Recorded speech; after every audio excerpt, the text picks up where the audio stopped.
hashtag 012, Apocalipse, estudando as profecias. Como eu já falei algumas vezes, pelo menos uma vez já falei, eu vou repetir só para que quem pega aqui nesse caminho, nessa hashtag, entenda. Nós estamos estudando as frases, palavras, conjunto de palavras do Apocalipse, porque muita gente diz, Apocalipse é um livro muito difícil, complicado.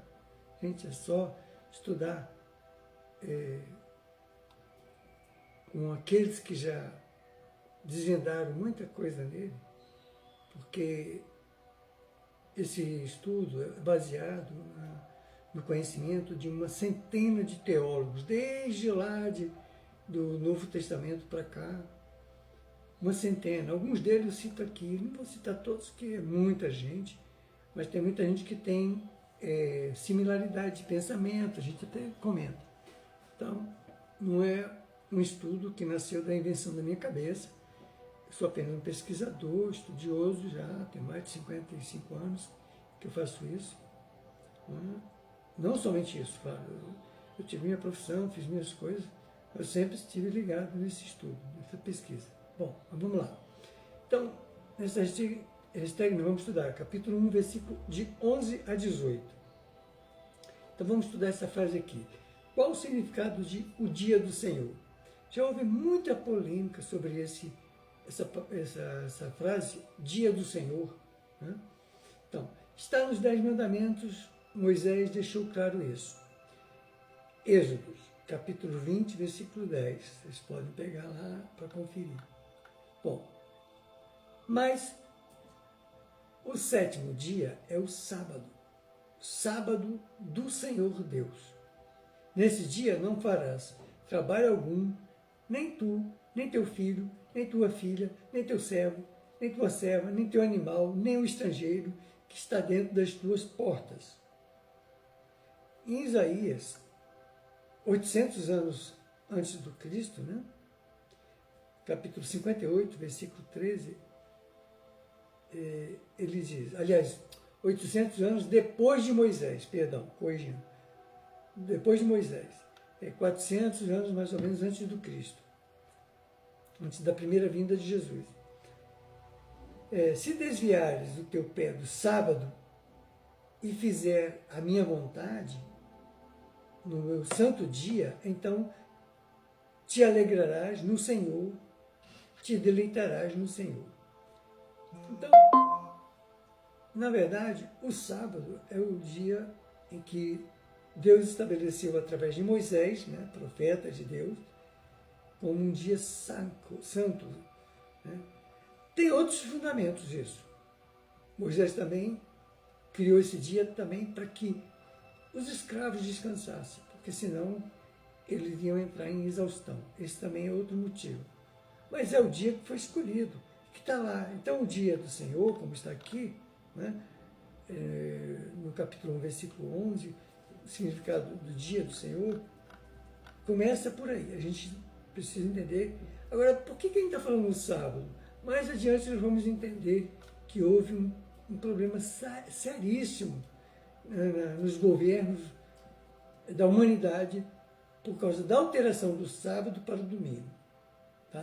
Nós vamos entender isso lá na frente. É importante isso. A gente está conversando abobrinha aqui não, a gente está falando de coisa séria. Então, o que aconteceu? E no Novo Testamento, aquele que disse ser, né? Jesus, eu e o Pai somos um. A prova definitiva podemos ver no Evangelho de Jesus, segundo Mateus, capítulo 12, versículo 8, quando ele diz, o Filho do Homem, que é a ideia, né? Eu já expliquei. Filho do Homem, Jesus nasceu com a aparência de homem, né? no planeta Terra, é Senhor do sábado, quando ele um dia estava fazendo lá uma cura e os fariseus ficaram, não, mas o sábado é o sábado. Aí ele até diz que o sábado, o homem não foi criado para o sábado que foi criado por causa do homem. Jesus explica isso. Isso porque estava vendo, eles não queriam que Jesus curasse no dia de sábado, é uma perseguição ferrenha contra Jesus. Bom, seguindo o Apocalipse, capítulo 11 ao 18, mas eu vou ler o 10 aqui, um pedacinho para completar aqui, ainda do capítulo 1. Uma grande voz que dizia: o que vês escreve num livro e envia-o às 7 igrejas, a Éfeso, a Esmirna, a Pérgamo, a Tiatira, ou Tiatira, a Sardes, a Filadélfia e a Laodiceia. E voltei-me para ver quem falava comigo. E ao voltar-me, vi 7 candeeiros de ouro. E no meio dos candeeiros, um semelhante ao Filho do Homem, ou ao Filho de Homem, que na verdade a tradução do Mato Soares, Padre Mato Soares, ele coloca Filho de Homem, quer dizer, com aspecto de homem, que era o próprio Cristo, né? Vestido de uma roupa talar e cingido à altura do peito com um cinto de ouro.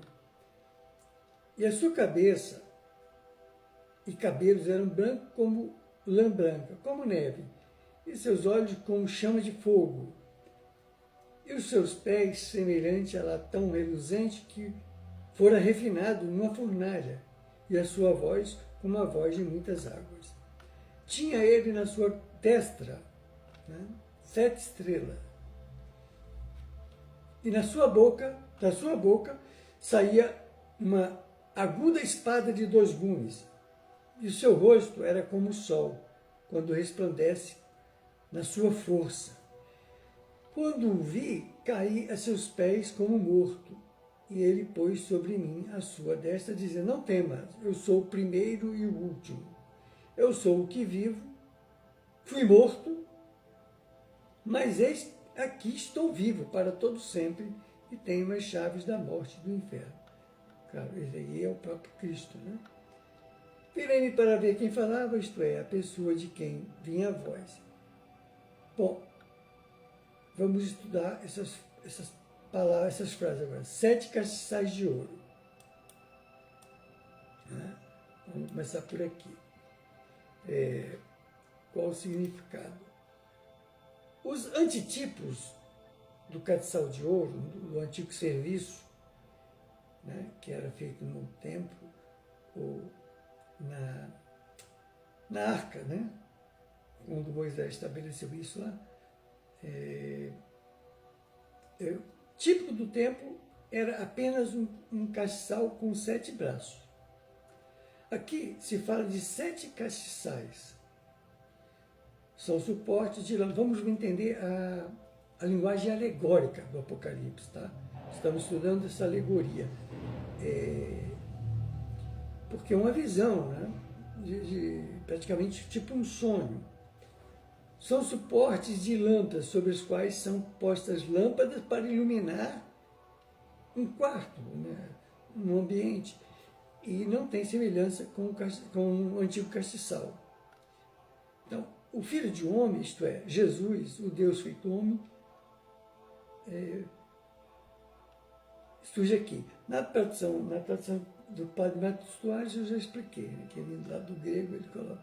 Bom, estas descrições da beleza de suas vestes, de seu cabelo branco, que representa como que uma glória celestial, né? A alvura do cabelo, olhos irradiando uma luz como fogo, e os pés como metal polido e reluzente, a voz como o som de muitas águas, isto é, uma voz poderosa, aconchegante, aquela voz firme e calorosa que recebe a gente com os braços abertos.